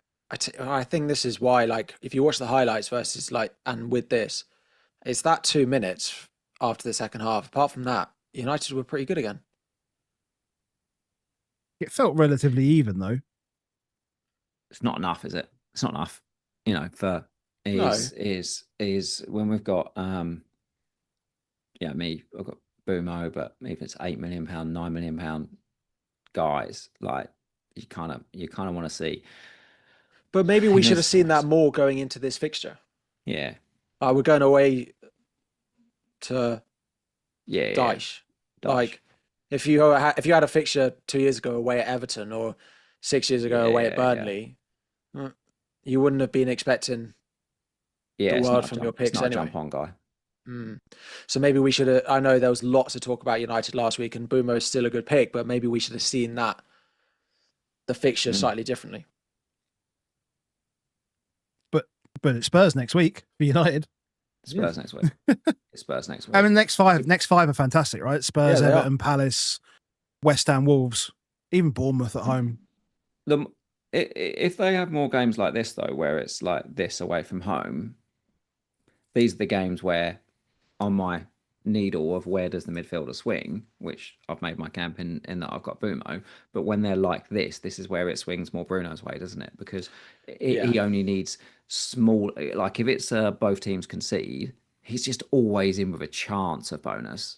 Like 2-2 is probably a bit much, but if it's 1-1, then he almost always would get that, either that third part of the bonus or something if he gets even just from a set piece assist. But he hit the inside of a post. Like it's that bit I was talking about last week, where it's like his play, his things are difficult things to score, which is why I said there's elements of luck in the do you get those returns and so forth. But he has multiple opportunities to do that. He will take a shot from 30 yards out, which means he has the ability to hit the inside of a post from 30 yards out. Do you know what I mean? He will take some corners, and they've got 3 centre backs, and they've got Casemiro, who's bloody good in the air. So therefore, and you've got a 6'7" striker that can jump 3 foot in the air. So all those type of things is like. Have you ever seen Sesko's jump, by the way? Yeah.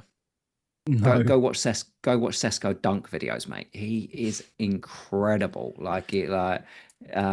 His vertical leap is unreal. I'm annoyed we haven't really seen enough of it, but yeah, Sesko dunk videos are good fun.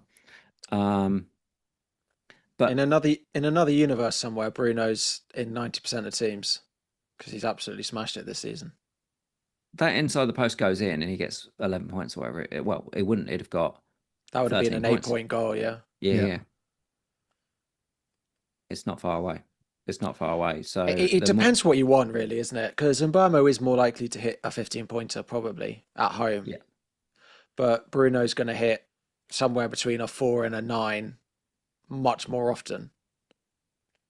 And exactly. If it's yes, he might brace at home, but actually it's going to be scrappy away from home.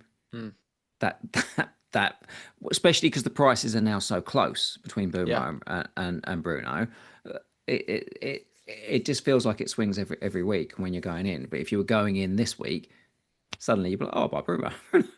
Last week, oh, by Boomer. And I think it's going to be that way all along. In the meantime, Casemiro is actually getting points regularly. Yeah. Never been bought. No. Just get Casemiro, Rice, and Caicedo. Do you want me to tell me how many points they've got between them? Go for it.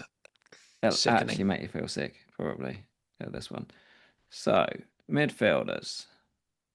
Can't use my phone. Top total points. Rice has got 63. Caicedo's got 58. And Casemiro's got 42. It's pretty good. Pretty 4 good. points a week. I think Casemiro's missed 2 games as well. And that. Ridiculous. And come off early in every game. Yeah. Yeah. If you own Man United, guys, you roll them out against Tottenham next week. Absolutely. Forest, we wait and see. I think it's going to take good signs from Gibbs White, but I think it's going to take a lot. He's so expensive. I don't know why he's so expensive. Every year he's too expensive. There's a lot from last year. There's a lot from last year, them finishing where they did, right? But he didn't even get that many points last year. No, but the whole team gets elevated, right? It always happens. The whole team gets elevated. Yeah. I don't know the last time he was a good pick, though.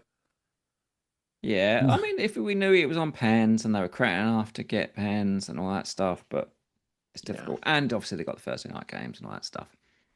Stay away. Moving to the most ridiculous plot of the week. So yeah, West Ham 3, Newcastle 1. That was a horrible game. It's difficult. It is a horrible game, and it's a weird one when we talk about the scale of the graph, because the end of it really just makes the whole rest of it just look really crappy, which it was. But 2 decent finishes, a bit of bad luck from Botman, and then nothing, and then was it an assist, or was it not an assist? So which one do I take off first?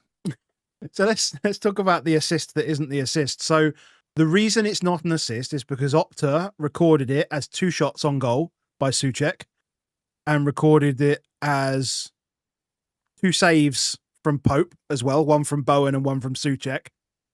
Yeah. And so, because Souček had the shot that was saved, that he then finished, there's no assist. I'm now going to go and hide away from people that are going to start shouting at me. I mean, that's why I personally haven't watched it in enough detail, but I'm not sure I can see it. When I was watching it, I took it slightly differently in that I thought that Pope got to it. I thought like Pope almost actually pushed it out first before Souček then put it in, which made me think that it was it was a clearance technically from Pope, which was put in, which is why at the time I thought, I bet they don't give that as an assist, because I think it's possibly a clearance. It's like a next phase of play almost type thing. And he's obviously already touched it once, but it makes more sense if it's he saved an extra shot. He saved 2 shots effectively, but I don't know. All I know is it wasn't clean. There was stuff going on between Souček and Pope that wasn't just it was a rebounded shot that Souček put in. Anyways, I spoke last week that I thought that Voltemada was really bad last week. In that I think that he is not meant to be a target man at all. When I watched him last week, obviously, I think, he had the early chance last week, which makes people think, oh, okay, good pick. Scored loads of goals. Should have scored here. Good pick. But watching him play last week, continually, he allows the ball to come back way too often. You want him facing forward. He's been likened quite a bit to like Berbatov. I've seen people liking him too, people like that. And I get that. And you're like, I wouldn't want to play one up front with Berbatov. That's the last thing I want to do. Yeah. You want him to be able to drift wide and play people in. You want him to be a playmaker. You want him to be facing forward. All of those things. He's an incredible talent. He's an incredible player. What you don't want him is a hold-up man. You don't want him pushing and dragging players back, pulling that defensive midfielder just that bit further towards the goal to mop up. He didn't do any of those things. And then actually what happens is everything else collapses on itself. And saw that last week, saw that again this week. The thankful part for him obviously is that Wisser isn't fit, albeit quite like him play with Wisser, because you could stick him left wing and then you wouldn't have to play Gordon. Because Gordon I don't know what's happening. Midweek he looks absolutely exceptional, but every single weekend, and believe me, I watch every single second of that man when I've been owning him for the last 3 weeks. You're like, what are you doing, mate? I heard a stat about how many open play goals he's had in like the past He hasn't. year. I don't think he's scored in the Premier League since January. I think it was the last time he scored in the Premier Yeah. League. Like he cannot. Yeah. I mean, I still think it was a bit weird to hook them both at half time. Like, it obviously didn't make that much Yeah. of a difference. Looking at it's just a weird to take probably your two best attackers off. I mean, that's what happens. Jacob Murphy starts, Jacob Murphy scores. Like, don't know why he keeps messing around with it. But then to take them both off, I know they weren't great in the first half, but Taking them both off's weird, but I almost feel like it's a case of it would be an insult to Voltemada if you did left Gordon on to be an extent. Like I felt Voltemada was like this was really bad that first half, and you had yeah. he had like almost forced his hand to take him off. But he's gone from the point where he didn't trust Osula to play even when Isak had one leg to the point where he's happy to take Voltemada off at half time for him. I know I didn't see that coming. No. I mean, if anything, I thought he might stick Gordon up front, like do what he did last season, where he's like play him on the 9 and play Alanga and Murphy, or play Alanga Burns, play 3 of those guys. But just becomes harder and harder to trust Eddie Howe. You don't want to piece of it, really. Gordon's last return was on the 25th of January. Yeah, he's just got to go. Can't.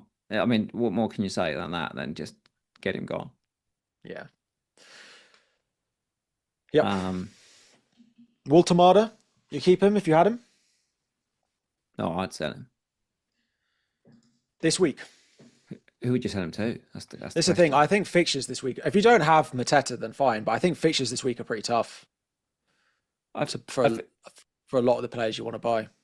I think if you can go through this week and you say, for example, you've already got say you had 2 free transfers and you can get another week down the line, you might then consider you use Voltemada down to get you 3.5 million quid. It goes a long way to that Saka to Salah fund. Yeah. It goes a long way towards that Saka to Salah fund, and you just get past the international break and see it. We shouldn't forget with Voltemada, he's doing miles better than he should be doing. Yeah, well, this is it. I've said it over the past couple of weeks. The reason that I would buy, like, probably Thiago and Mateta over Voltemada is the volume. Like, Voltemada's been scoring from like his only shot. Yeah, for, like, also, weeks. like, look at Wirtz, look at Simons. Like, people coming from the Bundesliga, this is not new. Like Havertz, Werner, like, we've all been there with them. Like this is not new shit. He's doing much, much better than most people that come from the Bundesliga to this, and he's younger than most of those guys. Yeah. Like, he's incredibly young. Like, I think because he's massive, like, people don't realize it, but he's really young. He's really raw. He's not expected to be the number 9 taken over from Isak. The reason why they bought Wissa and Voltemada was to give Voltemada a chance to bed in and find his place. He's now having to do it all. It's unreasonable for us to expect him to be like this incredible player. I have no doubt he will be, but I'm not sure I'd want him in my FPL team. Yeah, I do. There's just obviously a real struggle there's a real lack of other strikers, I think. Thiago, go get your boy. We can go get Thiago. He didn't do loads this week. We need to move over to that game. Only a couple of games left. So yeah, Palace 2, Brentford 0. What a finish. I mean, that Mateta header is Nice. something, yeah. I know everyone under the sun practically bought him this week, but he is everything that you want in an FPL forward at the moment.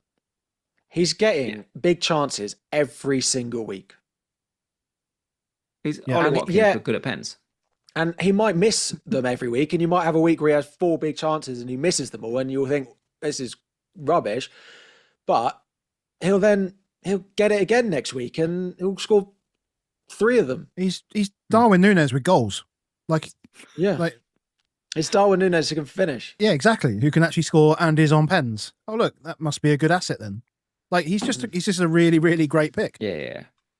And Palace have really, really good fixtures. Brighton, Wolves, United, Burnley, Fulham.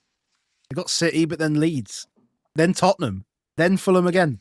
Like good fixtures, like all the way through to 19.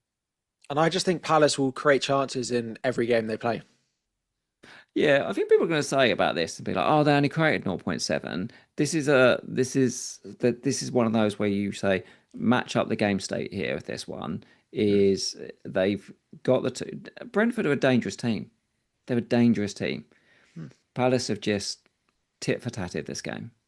Yeah. Every time Brentford have had a jab at them, look at it. There was a corresponding jab from Palace. Corresponding jab from Palace. You can't go nuts at Brentford. They will expose you. Yeah. So this is a controlled 2-0 win. Like is there has to be some context. We'll see someone say they could only muster 0.7. I'm not sure you should have double attack. They got their 2 goals. Like and one of them's an own goal. That's always also the other thing. There's never any XG when there's an own goal. So they're there. Like if anyone watches this game and doesn't think that Sarr was incredibly unlucky to not double digit, then I don't know what he was incredibly unlucky not to double digit.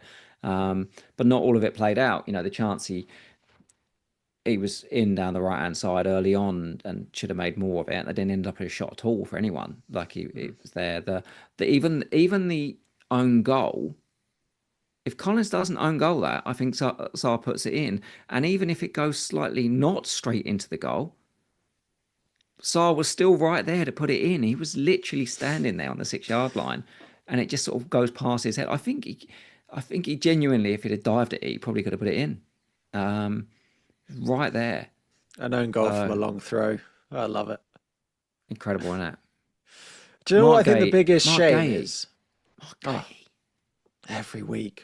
He's like 40% owned now. The biggest shame is that people taking long throws, apart from this, generally don't get returns. I think you should get points if your long throw ends up in the back of the net. They need to add that next year. Or BPS. Yeah. Give something. Does it not even count as like a successful pass? Key pass, but it has to go. But it's not the first shot, is it? Yeah, so it's normally flicked on and then someone else scores. So then it's not a key pass. You just get nothing. You get nothing. We just fill our team with long throws, long throw takers. Not like Chris Richards. Honestly, watching Newcastle West Ham earlier, and Dan Burn started taking the long throws, and I was like, but why is he taking them? It's like 6'5". Why is he not just in the box? 6'7". 6'7" of that big man, and in my team stinking it up on about 3 DEFCON and taking the throws. And it's Richards the same. You're sitting there and you're like, what's the point? Bloody man! How expensive is Mark Gay now? 5, 1 Did he start 4? He started 4.5. Yeah. Can you remember like a defender that went from 4.5 to 5.0? And I don't know anyone that's got him, but everyone's I literally know no one. Yeah, he's got the same points as Timber. So you'd be much better off. Price rises. You'd be much better off with Raya Mark Gay. Yeah, he's had 5 price rises, and he's going into a series of ridiculous fixtures. Yeah, it's only going to get worse. I'm pretty sure I called him out in like game week 3 when everyone was going Munoz and all this sort of stuff. Like, why is he 4-5? Oh, we might go Liverpool. Like, we saw that as a bad thing. Oh, God. 12 DEFCON, gets his clean sheet, gets 2 bonus. 10 points. Yeah, Senesi's the only one that has risen up that kind of level and is owned by people. Yeah, but everyone's got But him. everyone's got him. That's the thing. I think that's the point, is that everybody owns Senesi, so we know that his price is rising, whereas this guy's risen up half a million and nobody's got him. Just or the nobody guys that have we had him know. since game week 1 that are, people that got him since game week 1 that are all in the top 100k. Yeah. I remember someone saying, just go Mark Gay in case he moves to Liverpool. Yeah. Should have done it. Had him in a Chris free hit, says- didn't I? In the chat, it says average fan has become the smart player with Rice, Caicedo and Gay. Yeah, I have. Can't compete. Oh, dear. Can't I also compete. noticed that I couldn't say bonus. I was so angry that I said bonos. So angry. Well, I went through fucking puberty as I tried to say it. Right, let's talk about the last game. Palace are good. Palace are good. Wolves are bad. Wolves are bad. New manager bounce time, though. Yeah, of course. Just against us. That'd be nice. Yeah, I mean, Wolves. This is almost as bad a viewing as your graph was. Well, no, it's not as bad as At ours least they because had 10 men. there's a red card there. I've put a little. Yeah. If anyone can see, I've actually put the little red card there, so you know when it happened. Oh, that's a nice little Little touch. little addition there. I thought we always talk about context, and it's like, when did this happen? And what I did is I actually looked at this. So let's just very quickly, is I accidentally put it on this game, on the Brighton game. And when you put it on the Brighton game, the funny thing about it is that it actually makes it look like it makes sense. Like the red card goes in and everything takes off. And I was like, oh, that looks right. And then I realized I was on the wrong game. So Yeah. Anyone know who's going in at Wolves? Anyone know? Gary O'Neill. Gary Neal's going back. I saw Brendan Rodgers. Oh, hello. Really? I did feel see like something that's on why. Gary O'Neill, Oh dear. but I don't know. I wanted to have a look at Harry Wilson because I think his numbers. Gary O'Neill, favourite, then Rob Edwards, and then Brendan Rodgers. I always feel like the highlight reels of every Fulham game this season has just been like Harry Wilson shooting.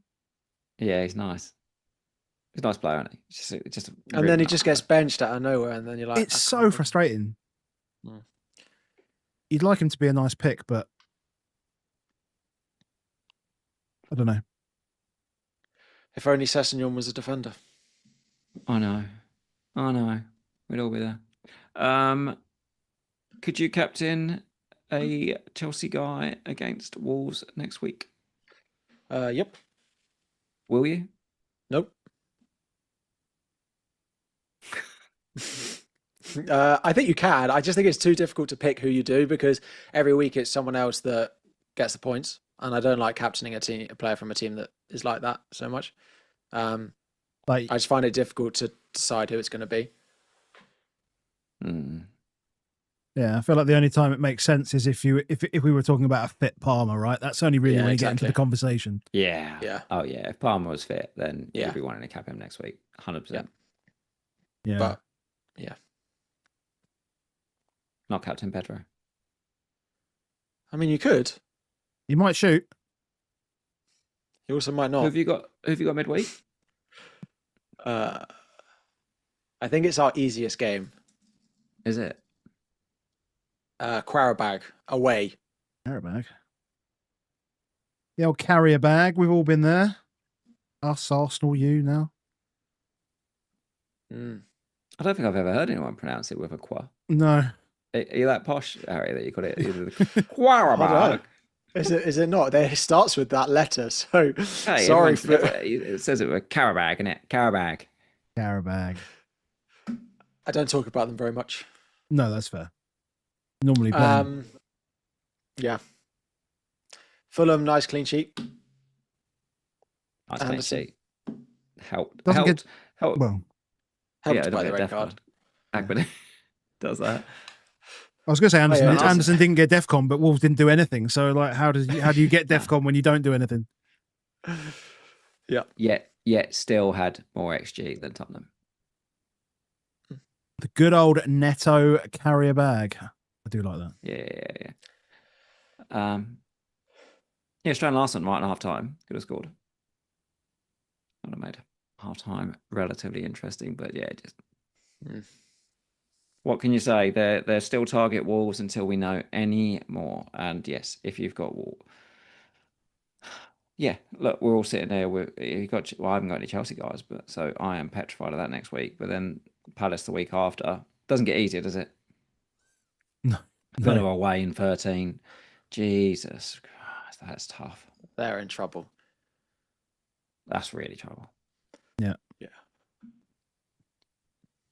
That was a really, really big win for West Ham, wasn't it, today? Yeah. Massive. That was so big. I mean, Yeah. Forest, that's why that game, that's why I wouldn't play Leeds players. Because that Forest game is, if Forest lose that, they are also right in it. I only just realised today that the old big hair man doesn't get the old reset, isn't he? We'd have ruined that anyway. Yeah, we would not have ruined that. But I was quite interested to see what have happened. For like, he'd have been everywhere, wouldn't he, this week? If they'd have won I reckon TNT would have got him on the coverage next week. I reckon he'd have been on. I reckon he'd have been on the ground. Yeah. It would literally would have been everywhere. But now he's got to start it all over again. Now he's got to start all over again, and it's getting wild. Like it's not keeping good. Yeah, I mean, I reckon that he's going to end up giving up. I don't think so. We've got European games this week. If we're here this time next year, I think he's still going. I reckon he still carries on. Oh, mate, he must be you just giving up his job by now, doing his stuff. Yeah, you just carry on. You just carry on. Yeah, but it might be like 3-4 years. Yep, and he'll he'll continue to get paid for it, mate. You know what it's like giving up a real job to do this kind of nonsense. Hello. Here we go. We've got punchy tonight. Yeah, we've found everywhere we can. You had your fun yesterday. Yeah. Fair. No, I enjoy it. Like I like seeing it every week, but like I wonder just how long it'd be like before he's like, I'm not doing this anymore. I think it will leave him before he leaves it. I think if we're talking like a year down the line, like I can't be asked to see him. Like I don't really care now. Guess how many. I was really up for this run. Like this run got big traction. Guess how many views he had yesterday before the game? His post before the game on TikTok. 2 million. 8.8. 8.8 million, and game day last week was 11.7 million. Yeah, he's in. That's it. It's over the creative every day. The creative world is his. He is rinsing it. And I've seen copycats. I've seen copycats come out. Yeah, I've seen copycats. I'm not going to shave my beard until this, and all this sort of stuff as well coming out. I've seen that. Do you think he wants his team to lose? Oh, I think he enjoys the jeopardy though. You get to 3, you get to 4. He wants to get to 4. Yeah, I think he wants to get to 4, and then lose, and it could be another like 6 weeks. Yeah, cool. It works. There's the Chelsea guy that like is not going to shave until they win the title. He's been doing it for like 4 years now. Harry, what his name is? Oh yeah. Yeah. Look, give us a side profile of it. It's definitely there, isn't it? Yeah. Sit, bad boy Daniel. This is it, mate. Married life. He doesn't have to give a shit anymore. He's like, that's it. I'm done. Don't have to shave nothing. Just moves, right? Are you doing it tonight? Because it's Champions League. Who cares? Midweek. Whatever. I'm doing it right Harry. this second. Yeah. Unless you can talk me out of it. I'm going to do it right now. Can we talk him out of Timber to Gabriel tonight? You've got about 15 seconds.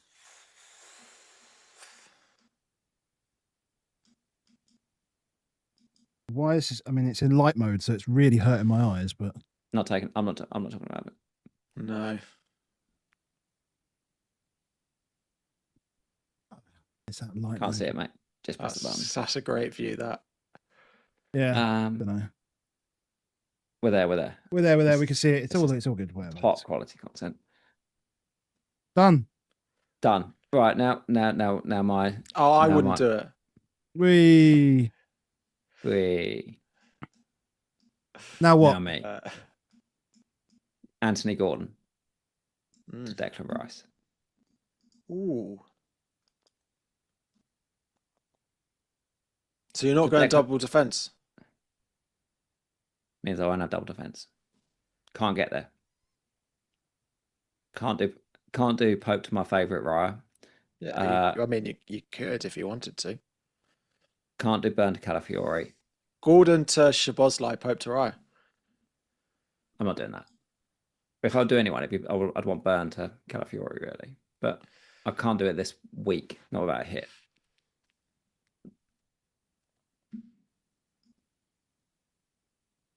So you're asking if you should sell Gordon And- to... To Rice. Are you sure that Rice is the play you want? Yeah. Then I probably would. Can't disagree with that. I've got a relatively. I know I've got Giu, but I don't hate if I had to play it. I've got to start one of Burn at Brentford, Roden. Where do we say Roden at Forest? Yeah. Or Senesi at Villa. So you could start any of those three. So even if I lost somebody to injury, it's not really a big problem. Yeah. So are you doing that tonight? God, this is exciting. Fucking Rangers I is don't know, going Sean. down tonight, Is he? He's going back to 5-5. which is ridiculous because I only bought him at 5.7, so I'm losing 0.1 every time he goes down. So I got him. I didn't have him. Got him at max still got him? price. Yes, I've still I got still him. got him, yeah. Why do you keep doing this to players? You did it to Senesi. You did it to Rangers. I've Not just bought. Senesi, Semenyo. I've just bought Gabriel. I hope you enjoyed all the points you used to get. Oh well, it makes more sense for me to have double midfield. Double midfield Okay. when when most of their returns come from Gordon. defenders, and Yeah, but you got the set piece takers. you have. That's true. I just hope it's not a flick on. Gabriel to Timber, guaranteed. It'll be Calafiori to fucking Timber next week, won't it? You watch him become open play monsters. Now I've got Saka, Rice, and Gabriel. Oh. Andy Max says Calafiori over Timber. One is coming in this week. Yeah, Calafiori. Yeah, we're there now. We're there now. Even coming off early, he's still getting closer to getting the def con. He's still got 7 def con. At least he was in the picture. Yeah. I think we're done. I think we're done. 10:15. Wife's going to be wanting to go to bed soon. So Sneak out just under 2 hours. yeah, Well exactly. Exactly. Whatever. Harry, a pleasure as always. Thank you very much for having me. Congratulations on your weekend in a very good week in football and FPL. We are not bitter at all. Anytime we need 3 points. Dustin. Anytime. See ya. So yeah.